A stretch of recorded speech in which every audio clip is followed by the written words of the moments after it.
സ്വന്തമായി ബിസിനസ് നടത്തുന്നവർ, കച്ചവടം ചെയ്യുന്നവർ, ഏതെങ്കിലും ഒരു ഓർഗനൈസേഷന്റെ തലപ്പത്തിരിക്കുന്നവർ, അത്തരം ആളുകളൊക്കെ അവരുടെ ജീവിതത്തിൽ വലിയ കാവലായി കരുതേണ്ട ഒരു ഇസ്മിനെ കുറിച്ചാണ് പറയുന്നത്. ഒരു ബിസിനസ് നടത്തുന്നയാളെ സംബന്ധിച്ചിടത്തോളം അവരുടെ കണ്ണും കാതും അവരുടെ ബിസിനസ്സിൽ കോൺസെൻട്രേഷൻ ചെയ്തുകൊണ്ടായിരിക്കണം. അപ്പോ നാലു ഭാഗത്തു നിന്നും വരുന്ന ഒരു കോമ്പറ്റീഷന്റെ ലോകത്താണല്ലോ നാം ജീവിച്ചുകൊണ്ടിരിക്കുന്നത്. എല്ലാവരും മത്സരത്തോടുകൂടെ, മാത്സര്യത്തോടുകൂടെ അവർ മുന്നേറണം എന്ന ആ ഒരു ചിന്തയോടുകൂടെ പ്രവർത്തിക്കുമ്പോൾ നാലു ഭാഗത്തു നിന്നും വരുന്ന ശത്രുക്കളുടെ, ആഴ്ദായിങ്ങളുടെ പ്രയാസങ്ങൾ നമുക്ക് ലഭിക്കാതിരിക്കാനും മറ്റുള്ളവർ നമ്മിലേക്ക് അടുക്കാനും സകല ശത്രുക്കളുടെ കുതന്ത്രങ്ങളും അത് തകർന്നടിയാനൊക്കെ ജീവിതത്തിൽ പതിവാക്കേണ്ട ഇസ്മ. കച്ചവടം ചെയ്യുന്നവരാണെങ്കിലും എല്ലാ മേഖലകളിലും മത്സരമാണ്, ഇപ്പോൾ കോമ്പറ്റീഷനാണ്. അതുകൊണ്ട് തന്നെ അതിൽ പിടിച്ചു നിൽക്കാൻ വളരെ പവർഫുൾ ആയിട്ടുള്ള ഒരു ഇസ്മിനെ കുറിച്ചാണ് ഇന്ന് സംസാരിക്കുന്നത്. ഒരു ഓർഗനൈസേഷന്റെ തലപ്പത്തൊക്കെ ഇരിക്കുന്ന, ഒരു സംഘടനയുടെ തലപ്പത്തൊക്കെ ഇരിക്കുന്ന ആളുകള് ആ സംഘടനയുടെ തലപ്പത്തിൽ നിന്ന് അയാളെ തെറിപ്പിക്കാൻ വേണ്ടി ഉദ്ദേശിക്കുന്ന, അല്ലെങ്കിൽ അയാളുടെ സ്തുത്യർഹമായ സേവനങ്ങൾ കാണുമ്പോൾ മറ്റുള്ളവർക്കുണ്ടാകുന്ന അസൂയ, അതിനൊക്കെ തകർത്തടിക്കാൻ വേണ്ടിയിട്ട് പതിവാക്കാൻ പറ്റുന്ന നല്ല പവർഫുൾ ആയിട്ടുള്ള ഒരു ഇസ്മ, അസ്മാഉൽ ഹുസ്നയിലെ പവിത്രമായ ആ ഇസ്മിനെ കുറിച്ചാണ് ഇന്നത്തെ നമ്മുടെ വീഡിയോ. മുഴുവനായിട്ട് കേട്ട് എങ്ങനെയാണ് ഇതിന്റെ പ്രയോഗങ്ങളെന്ന് മനസ്സിലാക്കി ഇതിനെക്കുറിച്ച് പഠിച്ചതിന് ശേഷം മാത്രം പ്രയോഗിക്കണം എന്ന് ഓർമ്മപ്പെടുത്തുകയാണ്. അപ്പൊ അസ്മാഉൽ ഹുസ്നയെ കുറിച്ച് നമ്മൾ പറഞ്ഞത്. അസ്മാഉൽ ഹുസ്നയുടെ റിയാള, ആ റിയാള പൂർത്തിയാക്കി വീട്ടാൻ വേണ്ടി റമളാനിൽ തന്നെ പൂർത്തിയാക്കി വീട്ടണം എന്ന് കരുതി ആഗ്രഹിച്ചിരിക്കുന്ന ഒരുപാട് ആളുകളുണ്ട്. നമ്മൾ അസ്മാഉൽ ഹുസ്നയുടെ റിയാളയുമായി ബന്ധപ്പെട്ട വീഡിയോ ചെയ്തപ്പോൾ അതിൽ ചെയ്തതുപോലെ പറഞ്ഞതുപോലെ കൃത്യമായി മനസ്സിലാക്കിയിട്ട് റിയാള വീട്ടിയവരുണ്ട്. അവർ നമ്മെ അറിയിച്ചിട്ടുണ്ട്, ഉസ്താദ് ഞാൻ റിയാള വീട്ടിയിട്ടുണ്ട്. ഉസ്താദ് ലളിതമായ റിയാളയല്ലേ പറഞ്ഞത്, വലിയ റിയാളകളുണ്ട് ഞാനതിന് തയ്യാറാണ് എന്ന് പറഞ്ഞിട്ട് വലിയ റിയാളകളും മഹാന്മാരൊക്കെ ഒരുപാട് മാസങ്ങളോളം കഠിനമായ പരിശ്രമത്തിലൂടെ നേടിയെടുത്ത ആ വലിയ റിയാളകളൊക്കെ അയച്ചുതരാൻ പറഞ്ഞവരൊക്കെ ഉണ്ട്. അൽഹംദുലില്ലാ, നമ്മെ സംബന്ധിച്ചിടത്തോളം ഇതൊക്കെ കേൾക്കുമ്പോൾ നമുക്ക് സന്തോഷമാണ്. കാരണം ഈ ആധുനിക കാലഘട്ടത്തിൽ ജീവിച്ചിരിക്കുന്ന, ഈ മോഡേൺ യുഗത്തിൽ ജീവിച്ചിരിക്കുന്ന നമ്മൾ പല ആളുകളും നമ്മുടെ വീഡിയോസുകൾ കണ്ട്, ചെറുപ്പക്കാരായ ആളുകളെ വീഡിയോസുകൾ കണ്ട് വളരെ ആത്മാർത്ഥമായിട്ട് അള്ളാഹുവിന്റെ മഹത്തായ അസ്മാഉൽ ഹുസ്നയുടെ റിയാള വീട്ടുക എന്ന് പറഞ്ഞാല് അത് എത്ര തവണ ചൊല്ലിത്തീർക്കണം. അങ്ങനെ ചൊല്ലിത്തീർക്കാനും അതുമായി ബന്ധപ്പെട്ടുള്ള അനുഗ്രഹങ്ങള്, വലിയ ഭാഗ്യങ്ങള്, സൗഭാഗ്യങ്ങൾ നേടിയെടുക്കാനൊക്കെ അവർ മുന്നോട്ട് വരുന്നുണ്ട് എന്നറിയുമ്പോൾ വലിയ സന്തോഷമുണ്ട്. കാരണം നമ്മൾ ഈ വീഡിയോ ചെയ്യുമ്പോൾ അത് ഉപകാരത്തിലാകുന്നു എന്നല്ലേ. അല്ലെങ്കിൽ നിങ്ങളൊന്ന് ആലോചിച്ച് നോക്കൂ, ഈ നോമ്പിന്റെ സമയത്ത് ശക്തമായ ചൂടുള്ള കാലാണ് ഇപ്പൊ. ഈ ചൂടുള്ള സമയത്ത് ഇങ്ങനെ ശബ്ദമിട്ട് ഒരു അരമണിക്കൂർ 20 മിനിറ്റ് ഒക്കെ പറയുമ്പോൾ അതിനൊരുപാട് സ്ട്രഗിൾ ചെയ്യേണ്ടി വരുന്നുണ്ട്, സംസാരിക്കാനും അത് പറയാനൊക്കെ. പക്ഷെ ഇതൊക്കെ ഈ രൂപത്തിൽ നമ്മളെ പറയാൻ പ്രേരിപ്പിക്കുന്നത് ഇത് തന്നെയാണ്.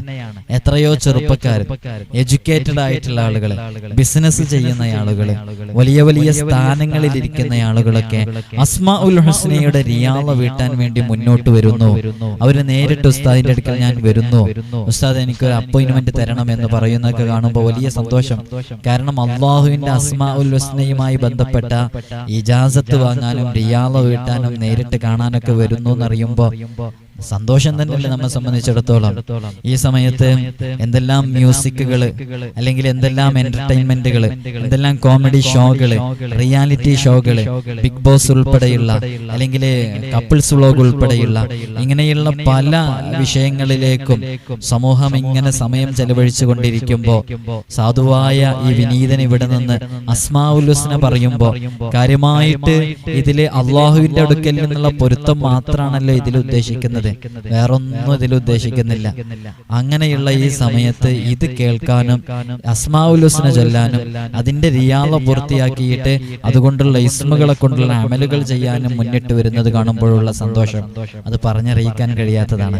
അള്ളാഹു എല്ലാവർക്കും അസ്മാഉൽ ഹുസ്ന മുറുകെ പിടിക്കാനും അതിലൂടെ ഈ ദുനിയാവിൽ നിന്ന് നേടിയെടുക്കേണ്ട എല്ലാ കാര്യങ്ങളും നേടിയെടുക്കാനുമുള്ള വലിയ തൗഫീഖ് അല്ലാഹു സുബ്ഹാനഹു വ തആല നൽകി അനുഗ്രഹിക്കുമാറാകട്ടെ. ഇന്ന് നമ്മൾ അസ്മാഉൽ ഹുസ്നയിലെ ജബ്ബാർ എന്ന് പറയുന്ന ഇസ്മിനെ കുറിച്ചാണ് മനസ്സിലാക്കുന്നത്. ജബ്ബാർ എന്ന് പറയുന്ന ഇസ്മിനെ കുറിച്ച്. അപ്പൊ ഞാനിത് പറഞ്ഞത് ബിസിനസ് നടത്തുന്നവര്, കച്ചവടം ചെയ്യുന്നവര്, ഈ വീട്ടിലൊക്കെ ഓരോ കുടിൽ വ്യവസായങ്ങളിൽ വീട്ടിലൊക്കെ പ്രത്യേകം അച്ചാറുകളും അങ്ങനെയുള്ള സംഭവങ്ങളൊക്കെ ഉണ്ടാക്കിയിട്ട് അത് സെയിൽ ചെയ്യുന്ന ആളുകളെ, അത്രയും ആളുകളെ സംബന്ധിച്ചിടത്തോളം അവർക്കൊക്കെ അവരുടെ ഫീൽഡില്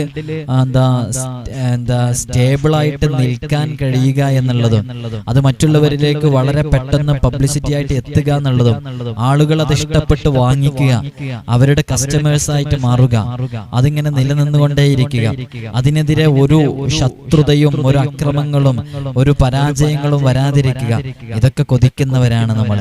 അത്തരം ആളുകൾക്ക് ഈ ജബ്ബാർ എന്ന ഇസ്മുമായിട്ട് നല്ല ബന്ധമുണ്ട്. അതുകൊണ്ട് തന്നെ ഈ ജബ്ബാർ എന്ന ഇസ്മിനെ എങ്ങനെയാണ് പ്രയോഗിക്കേണ്ടതെന്ന് പറയാം. ആദ്യം ജബ്ബാർ എന്ന ഇസ്മിനെ കുറിച്ച് നമുക്ക് മനസ്സിലാക്കാം. അള്ളാഹുവിന്റെ റുബൂബിയത്തിന്റെ ഭാഗമായി വരുന്ന ഒരു വിശേഷണമാണ് ജബ്ബാർ എന്ന് പറയുന്നത്. അൽ ജബ്ബാർ, എല്ലാം അടക്കി ഭരിക്കുന്നവൻ, പരമാധികാരി, ഏകാധിപതി എന്നൊക്കെയാണ് അൽ ജബ്ബാർ എന്ന് പറയുന്ന ഈ പദത്തിന്റെ അർത്ഥം. സമ്പൂർണനായ ജബ്ബാർ, പരമാധികാരമുള്ളത്, എല്ലാം അടക്കി ഭരിക്കുന്നവൻ, അവൻ റബ്ബുൽ ഇസ്സത്ത് മാത്രമാണ്, അല്ലാഹു മാത്രമാണ്. ഈ പ്രപഞ്ചത്തിലെ അനേകങ്ങളായി ചിതറിക്കിടക്കുന്ന ഘടകങ്ങളുടെയും തന്റെ മഹത്തായ ശക്തി കൊണ്ട് ഏകീകരിച്ചു നിർത്താനും അള്ളാഹുവിന്റെ ഇഷ്ടപ്രകാരം അതിലെ തസറുഫാത്ത്, ഇടപെടലുകൾ നടത്താനും അള്ളാഹു സുബ്ഹാനഹു വ തആലക്ക് മാത്രമേ അതിന് സാധിക്കുകയുള്ളൂ. അവന് തടഞ്ഞ ഒന്നിനെ നൽകാനോ അവൻ നൽകുന്ന ഒന്നിനെ തടയാനോ ഒരാൾക്കും സാധിക്കുകയില്ല. അതല്ലേ നമ്മൾ നിസ്കാരത്തിന് ശേഷമുള്ള ദിക്റിൽ പറയും, അല്ലാഹുമ്മ ലാ മാനിഅ ലിമാ അഅ്തൈത വലാ മുഅ്തിയ ലിമാ മനഅത. അല്ലാഹുമ്മ ലാ മാനിഅ ലിമാ അഅ്തൈത എന്ന് പറഞ്ഞാൽ അവൻ നൽകിയതിനെ തടയാൻ ഒരാൾക്കും സാധിക്കൂല. വലാ മുഅ്തിയ ലിമാ മനഅത, അവൻ തടഞ്ഞ ഏതെങ്കിലും ഒന്നിനെ നൽകാൻ ആർക്കെങ്കിലും കഴിയോ? അതും സാധിക്കൂല. അപ്പൊ എല്ലാ അധികാരവും അവന്റെ കയ്യിലാണ്. അതുകൊണ്ടാണ് രണ്ട് ചുണ്ടുകൾക്കിടയിൽ എത്തിയ കാര്യമാണെങ്കിലും റബ്ബ് സുബ്ഹാനഹു വ തആല കിട്ടില്ല എന്ന് കൊതിച്ചതാണെങ്കിൽ, വിധിയുള്ളതാണെങ്കിൽ അതൊരിക്കലും നമുക്ക് ലഭിക്കുകയില്ല എന്നുള്ളതാണ്. നിങ്ങൾ ഒരു വീഡിയോ കണ്ടിട്ടുണ്ടോ? മുമ്പ് സോഷ്യൽ മീഡിയയിലൊക്കെ വീഡിയോ ഉണ്ടായിരുന്നു. ഒരാള് ഒരു മത്സ്യം അല്ലെങ്കിൽ അതേപോലെ ഭക്ഷിക്കുന്ന എന്തോ ഒരു വസ്തു കഴിക്കാൻ വേണ്ടിയിട്ട് ഇങ്ങനെ തല ഇങ്ങ് പൊക്കിയിട്ട് വായിലേക്ക് ഇങ്ങനെ വെക്കുക. വായിലേക്ക് ഇങ്ങനെ വെച്ച് വായയുടെ ഉള്ളിലേക്ക് എത്തി നിൽക്കുന്ന സമയത്ത് ഒരു പക്ഷി വന്നത് കൊത്തിക്കൊണ്ടുപോകുന്നു വായയുടെ ഉള്ളിൽ നിന്ന്. അയാൾക്കതൊന്ന് വായ പൂട്ടിയിട്ട് ചവക്കാൻ പോലും സാധിച്ചില്ല. കാരണം നമ്മുടെ രണ്ട് ചുണ്ടുകൾക്കിടയിലാണെങ്കിലും റബ്ബ് വിധിച്ചതേ നമുക്ക് ലഭിക്കൂ, അതല്ലാത്ത നമ്മുടെ കയ്യിലെത്തൂല എന്നുള്ളതാണ്. അപ്പൊ ഈ കച്ചവടം നടത്തുന്നവര്, ബിസിനസ് നടത്തുന്നവര്, അവർക്കൊക്കെ ഇത്തരം ഈ തടസ്സങ്ങളും പ്രതിബന്ധങ്ങളും ഒക്കെ വരാതിരിക്കാൻ അവർ ജീവിതത്തിൽ പതിവാക്കാൻ പറ്റുന്ന നല്ല ഒരു ഇസ്മാണ് അൽ ജബ്ബാർ എന്ന് പറയുന്ന ഇസ്മ. ഈ ഇസ്മ എങ്ങനെയാണ് പതിവാക്കേണ്ടത്? ഇത് നല്ല രൂപത്തിൽ ഈ നാമം ഉരുവിടാൻ വേണ്ടി ഈ യാ ജബ്ബാർ യാ അല്ലാഹ് എന്ന് പറയുന്ന ഇസ്മ പതിവാക്കിയാൽ ജനങ്ങളെല്ലാം ആ പതിവാക്കുന്നയാളെ ആദരിക്കും. ആരെങ്കിലും അയാളെ ആക്രമിക്കാൻ ഒരുങ്ങിയാൽ അവരുടെ മർദ്ദനം താന്താങ്ങളിലേക്ക് തന്നെ തിരിയുകയും ചെയ്യും. അപ്പോ ആരുടെ ആക്രമണങ്ങളും അവന് വരൂല. ഏതെങ്കിലും രൂപത്തില് നമ്മൾ ചെയ്യുന്ന ബിസിനസ്സിൽ, നമ്മൾ ചെയ്യുന്ന കച്ചവടത്തിലൊക്കെ കുതന്ത്രങ്ങള്, എന്തെങ്കിലും ഫിത്തിനകള് ചെയ്യാൻ വേണ്ടിയിട്ട്, തകർക്കാൻ വേണ്ടിയിട്ടുള്ള കുതന്ത്രങ്ങള് തിരശ്ശീലയ്ക്ക് പിന്നിൽ പ്രവർത്തിക്കുന്ന ആളുകള്, അവരും അതുപോലെ ഒരു കച്ചവടക്കാരായിരിക്കുമല്ലോ, അത് അവരിലേക്ക് തന്നെ മടങ്ങും എന്നുള്ളതാണ് ജബ്ബാർ എന്ന് പറയുന്ന ഇസ്മിനെ സ്ഥിരമായി പതിവാക്കുന്നവര്. അതുകൊണ്ടാണ് ഞാൻ പറഞ്ഞത്, ബിസിനസ് ചെയ്യുന്നവര്, കച്ചവടം ചെയ്യുന്നവര്, കുടിൽ വ്യവസായങ്ങളിൽ ചെയ്യുന്നവര്, സ്വന്തമായിട്ട് എന്തെങ്കിലും കാര്യങ്ങൾ ചെയ്തുകൊണ്ട് അതിൽ നിന്ന് വരുമാനം കണ്ടെത്തുന്ന ആളുകള്, അങ്ങനെ ഒരു എന്തെങ്കിലും ഒരു സ്ഥാനത്തിരിക്കുന്നവർക്കൊക്കെ പതിവാക്കാൻ പറ്റിയ പവർഫുൾ ആയിട്ടുള്ള ഇസ്മാണ് അൽ ജബ്ബാർ എന്ന് പറയുന്ന ഇസ്മ. ഈ ഇസ്മ അത് സ്ഥിരമായി പതിവാക്കി കഴിഞ്ഞാൽ അയാളുടെ മുമ്പിലേക്ക് എല്ലാവരും കീഴടങ്ങിയിട്ട് അയാളുടെ ആഗ്രഹങ്ങൾ സാധിച്ചു കൊടുക്കുകയും അയാളിലേക്ക് എല്ലാവരും ആകർഷിക്കുകയും ചെയ്യും എന്നുള്ളതാണ്. അയാളുടെ മുഖത്ത് പോലും നോക്കാൻ ആർക്കും ധൈര്യം വരാത്തൊരു, എന്ന് വെച്ചാൽ നമ്മളിങ്ങനെ ഒരു വിഷയത്തിലേക്ക് ഇറങ്ങുന്ന സമയത്ത് അതിലുള്ള വിഷയങ്ങളുമായി ബന്ധപ്പെട്ടിട്ട് നമ്മളെ തകർക്കാൻ വേണ്ടി ശ്രമിക്കുമ്പോൾ നമ്മുടെ ഭാഗത്തേക്ക് തന്നെ അവർക്ക് വരാൻ സാധിക്കില്ല എന്നുള്ളതാണ് ഈ ഇസ്മിനെ മുറുകെ പിടിക്കുന്ന ആളുകൾ. അതുകൊണ്ട് തന്നെ ഇത്തരം കച്ചവടം ചെയ്യുന്നവർ, ബിസിനസ് ചെയ്യുന്നവര്, ഏതെങ്കിലും ഓർഗനൈസേഷന്റെ സംഘടനയുടെ തലപ്പത്തിരിക്കുന്ന ആളുകളൊക്കെ ജബ്ബാർ എന്ന് പറയുന്ന ഇസ്മിനെ പതിവാക്കണം. അങ്ങനെ പതിവാക്കി കഴിഞ്ഞാൽ അയാളെ തകർക്കാനും അയാളെ സങ്കടത്തിലാക്കാനും ഒരാൾക്കും സാധിക്കുകയില്ല എന്നുള്ളതാണ്. ഇത് എപ്പോൾ, ഏത് രൂപത്തിൽ, എങ്ങനെയാണ് പതിവാക്കേണ്ടത്? എല്ലാ ഫർള് നിസ്കാരങ്ങൾക്ക് ശേഷവും ഈ ഇസ്മിനെ യാ ജബ്ബാറു യാ അല്ലാ എന്ന് യാ ചേർത്തിയിട്ട് യാ ജബ്ബാറു യാ അല്ലാ എന്നുള്ളത് 206 പ്രാവശ്യം, ഒരു വർഷം ചുരുങ്ങിയത്. അത് നമ്മൾ ഇങ്ങനെ കരുതിയാൽ മതി. എനിക്ക് കഴിയുന്ന എല്ലാ സമയത്തും അത് ചൊല്ലും എന്ന് മനസ്സിൽ കരുതിയാൽ മതി. എല്ലാ ദിവസവും എല്ലായ്പ്പോഴും ചൊല്ലും എന്ന് കരുതാൻ മനക്കരുത്തുള്ളവര് വലിയ ഭാഗ്യവാന്മാരാണ്. നിങ്ങൾ ഇങ്ങനെ കരുതാം, ഇൻഷാ അല്ലാഹ് എന്റെ കഴിവിന്റെ പരമാവധി. നല്ല മനക്കരുത്തുള്ളവർക്ക് ഞാൻ നേരത്തെ പറഞ്ഞ നിയ്യത്തെടുക്കാൻ കഴിയൂട്ടാ. അതല്ലാതെ കഴിവിന്റെ പരമാവധി ഇൻഷാ അല്ലാഹ് ഞാൻ ഇസ്മിനെ എല്ലാ ഫർദ് നമസ്കാരങ്ങൾക്ക് ശേഷവും ഞാനിത് ചെയ്യും, ഓർമ്മയുള്ള സമയത്തൊക്കെ ഞാൻ ചെയ്യും എന്നൊക്കെ പറഞ്ഞ് നമുക്കത് ഏറ്റെടുക്കാവുന്നതാണ്. അപ്പൊ 206 പ്രാവശ്യം. നമ്മുടെ അടുക്കൽ ഇവിടെ വരുന്ന ഒരുപാട് ആളുകൾ അവരുടെ കച്ചവടവുമായി ബന്ധപ്പെട്ട്, അവരുടെ ബിസിനസ്സുമായി ബന്ധപ്പെട്ടൊക്കെ പല വിഷയങ്ങളും പറയാറുണ്ട്. ബിസിനസ് നടത്തുന്ന വലിയ വലിയ ബിസിനസ് മാൻമാര്, ബിസിനസ് ചെയ്യുന്ന ആളുകളൊക്കെ വരാറുണ്ട്. ചെറിയ ചെറിയ സംരംഭങ്ങൾ നടത്തുന്നവര്, വീടിന്റെ തൊട്ടടുത്തുള്ള റൂമില് ടെക്സ്റ്റൈൽ ഷോപ്പ് സ്വന്തമായിട്ട് നടത്തുന്നവര്, അവിടുന്ന് തന്നെ സ്റ്റിച്ച് ചെയ്യുന്ന സംവിധാനത്തിലുള്ളവര്, അതേപോലെ തന്നെ ഈ ക്രാഫ്റ്റ് വർക്ക് ചെയ്തിട്ട് അത് സെയിൽ ചെയ്യുന്ന ആളുകള്, അച്ചാറ് സെയിൽ ചെയ്യുന്ന ആളുകള്, ഇങ്ങനെ തുടങ്ങി ഒരുപാട് ഐറ്റംസുകൾ ചെയ്യുന്ന, കച്ചവടം ചെയ്യുന്ന ആളുകളൊക്കെ നമ്മുടെ അടുക്കൽ വരാറുണ്ട്. അവരൊക്കെ ഇത് കേൾക്കുന്നുണ്ട് എന്നുണ്ടെങ്കിൽ പറയുകയാണ്, നിങ്ങൾ ഈ ഇസ്മിനെ പതിവാക്ക്. പല കച്ചവടങ്ങളിലും സംഭവിക്കുന്നത് ഞാൻ ഈ പറയുന്ന പ്രശ്നമാണ്. മറ്റുള്ളവരുടെ ഭാഗത്ത് നിന്നുള്ള വലിയ വലിയ പ്രതിസന്ധികൾ. ഇവിടെ എൻ്റെ അടുക്കല് ഒരു ഫാമിലി വന്നിരുന്നു. ഒരു ഫാമിലി ആയിട്ടാണ് വന്നിരുന്നത്. അവര് ഒരു അച്ചാറിന്റെ കച്ചവടം ചെയ്യുന്നവരായിരുന്നു. ഞാനതിന്റെ ബ്രാൻഡൊന്നും ഇപ്പൊ പറയുന്നില്ല.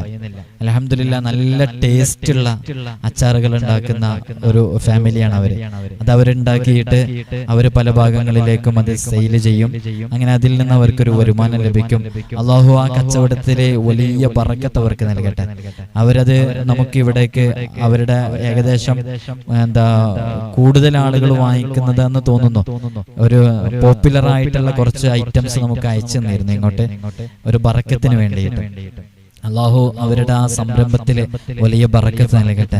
ഇൻഷാ അല്ലാഹ് നിങ്ങളൊക്കെ ഈ ഒരു ഇസ്മ എല്ലാ നിസ്കാരത്തിന് ശേഷം പതിവാക്കിയാല്, പ്രത്യേകിച്ച് സെയിം ബിസിനസ് ചെയ്യുന്ന ആളുകൾക്ക് ഒരു കടി ഉണ്ടാകുമെന്നുള്ളത്, ഒരു നോട്ടം ഉണ്ടാകുമെന്നുള്ളത്, അല്ലെങ്കിൽ എന്തെങ്കിലും മനസ്സിന്റെ ഉള്ളിൽ ഒരു സംഗതി ഉണ്ടാകും എന്നുള്ളത്, അത് അവര് ഒരു പക്ഷേ ബോധപൂർവം അങ്ങനെ കരുതുന്നതോ ചെയ്യുന്നതോ ആയിരിക്കൂല.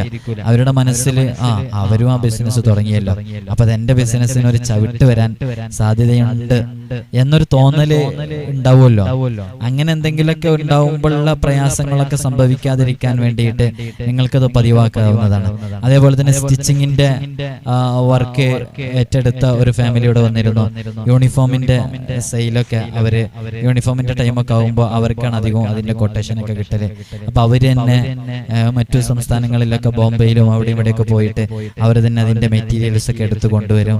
അങ്ങനെ കുറെ സ്റ്റാഫുകളൊക്കെ വെച്ച് ചെയ്യുന്ന ബിസിനസ് ചെയ്യുന്ന സഹോദരിമാര്, അങ്ങനെ തുടങ്ങിയിട്ട് ഒരുപാട് ആളുകൾ സ്വന്തമായി ചെയ്യുന്നവരുണ്ട്.